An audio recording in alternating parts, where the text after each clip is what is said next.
سے آج سے فرش عزا بچھنا شروع ہو جائے گا۔ اس کی گھر میں مجلس کا اہتمام ہوا، لوگوں نے آئے، مجلس ہوئی، عزاداروں مجلس ماتم کرنے کے بعد لوگ گھر چلے گئے۔ آدھی رات کا وقت تھا، دونوں میاں بیوی بستر پہ آئے۔ بستر پہ آنے کے بعد آسمان کی طرف دیکھ رہے تھے، نیند دونوں کو نہیں آ رہی تھی۔ بیوی اٹھی، اٹھنے کے بعد شوہر کے قدموں میں آئی، آ کے کہتی ہے صرف اتنا پوچھتی ہوں، میں تجھ سے شکوہ نہیں کرتی، صرف اتنا پوچھتی ہوں یہ بتا دے ان کو کس کے ہاتھ بیچ کے آیا تھا۔ شوہر رو کے کہتا ہے اللہ جانے کون تھا، اس کے دونوں ہاتھ نہیں تھے، جو بھی تھا اس کے ہاتھ نہیں تھے۔ عزاداروں یہ دونوں میاں بیوی باتیں کر رہے تھے کہ یہاں دروازے پہ دستک ہوئی، آدھی رات کے وقت بیوی پریشان ہوئی، دروازے پہ پہنچی، دروازہ کھولا، اس نے دیکھا ایک کالے برقعے والی بیوی ہے جو دونوں بچوں کے ہاتھ پکڑ کے اس کے دروازے پہ کھڑی ہے۔ اس نے ہاتھ باندھ کے کہتی ہے اے بیوی آپ جو بھی ہیں، اگر میرے بچوں سے کوئی غلطی ہو گئی ہے تو انہیں معاف کر دیں، انہیں غلامی کا ڈھنگ نہیں آتا۔ آواز آئی ہم بیٹے لیتے نہیں ہیں، ہم بیٹے دیتے ہیں، ہم بیٹے لیتے نہیں ہیں، ہم بیٹے دیتے ہیں۔ کہا بی بی آپ کون ہیں؟ آواز آئی مجھے پہچان، ابھی جس کا فرش بچھایا تھا میں اسی غریب حسین کی پہلو شکستہ ماں فاطمہ زہرا ہوں، میں اسی حسین کی پہلو شکستہ ماں فاطمہ زہرا ہوں۔ جب بھی فرش عزا پہ آیا کرو، آ کے سیدہ کو سلام کیا کرو، کیونکہ جب بھی جس گھر میں بھی بیوی کے لال کا ماتم فرش عزا بچھتا ہے نا، تو بیوی فرش عزا بچھنے سے پہلے اس مقام پہ آ جاتی ہیں، بیوی مولا سجاد کے ساتھ آ جاتی ہیں۔ جب بھی کوئی مرد داخل ہوتا ہے، بیوی کہتی ہیں بیٹا سجاد اس کو میرا سلام دے، میں مستور ہوں، اس کے سامنے نہیں آ سکتی، اس کو میرا شکریہ ادا کر کے یہ میرے بیٹے کے رونے کے لیے آیا ہے، اسے میرا شکریہ ادا کر کے یہ میرے بیٹے کو رونے آیا ہے۔ بس آخری 2 سے 3 جملے سننا۔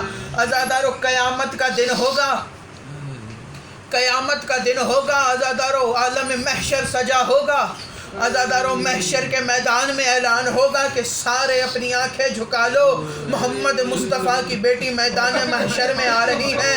عزادارو یہ اعلان سننا ہوگا کہ سارے انبیاء، سارے لوگ اپنی آنکھوں کو نیچے کر لیں گے۔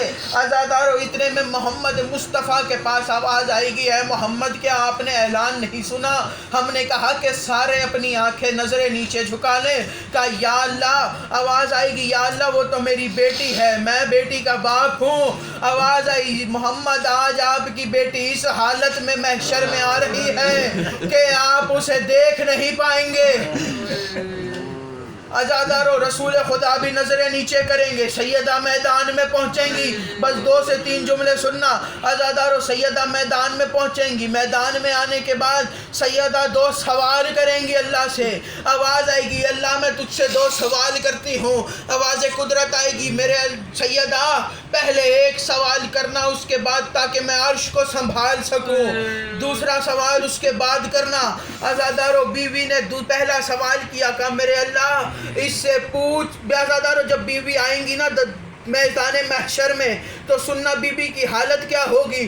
بی بی میدان محشر میں آئیں گی، ایک ہاتھ میں حسین کا پھٹا ہوا کرتا ہوگا، ایک ہاتھ میں مولا حسن کا زہر آلود کرتا ہوگا۔ عزادارو ایک ہاتھ سے 4 سال کی بچی کا ہاتھ پکڑا ہوگا جس کے رخسار تماچوں کی وجہ سے نیلے ہوں گے۔ عزادارو کانٹھوں پہ مولا علی کا زخمی امامہ ہوگا۔ عزادارو سیدہ محشر میں آئیں گی، پہلا سوال کریں گی میرے اللہ اس سے سوال کر اس بچی کا کیا قصور تھا، میرے اللہ اس سے پوچھ اس بچی پہ اتنے ظلم کیوں کیے۔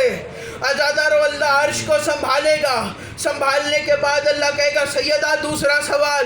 آواز آئے گی میرے اللہ میں ماں ہوں، میرے بیٹے کو اس نے قتل کیا ہے، کسی ماں کے اندر ہمت نہیں ہوتی کہ بیٹے کے قاتل سے بات کرے، میرے اللہ میں تجھ سے پوچھتی ہوں تو مجھ سے اس سے جواب لے کے دے۔ عزادارو سیدہ کہیں گی میرے اللہ اس سے پوچھ کہ میرے بیٹے کا کیا قصور تھا۔ آواز آئے گی میری اللہ اس سے پوچھ میرے بیٹے کا کیا قصور تھا، اس نے میرے بیٹے کو 13 ضربوں سے قتل کیا ہے۔ میرے اللہ میں اپنے بیٹے کے قتل کی چشمدید گواہ ہوں، اس کا خنجر کند نہیں تھا، اس نے 13 ضربیں چلائی ہیں۔ میرے اللہ اس کا خنجر کند نہیں تھا، یہ ضرب چلاتا تھا میں اپنا دایاں ہاتھ رکھ دیتی تھی، یہ ضرب چلاتا تھا میں بایاں ہاتھ رکھ دیتی تھی، میرے اللہ یہ ضرب چلاتا تھا میں اپنی گردن رکھ دیتی تھی۔ میرے اللہ یہ دیکھ میری گردن پہ خنجر کے نشان۔